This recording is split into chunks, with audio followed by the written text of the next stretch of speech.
no mai m'havien escrit una cançó a mi. Millor ha sigut un gust o un plaer haver estat en mi, però a mi encara ha sigut més gran el plaer d'haver estat entre vosaltres. I la llàstima d'esta faena pues és tens a uns, els diges... No te olvidaremos.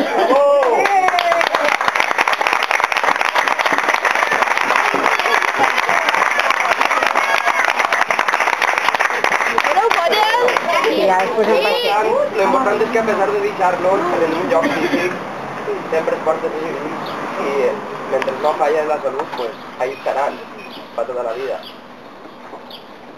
Y igual que a vosotros suposo que pues costará olvidarse de mí, a mí me costará mucho olvidarme de vosotros. Uy, mañana no me acuerdo. Y no res, la meva faena no seria la que és si no estiguéreu vosaltres ahí també. Vull dir, això és una cosa que se fa entre dos, no ho fa una persona només. I animar-vos a que continueu així i sobretot que els vostres fills siguin el que són, no el que volen que siguin, ¿vale? Això tingueu clar, perquè ningú millor que vosaltres sap el que teniu en casa.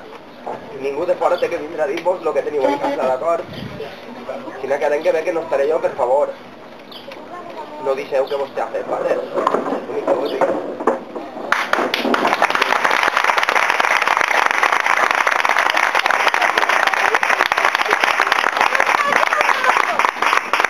Cuando te vaya de vacaciones te lo enviamos.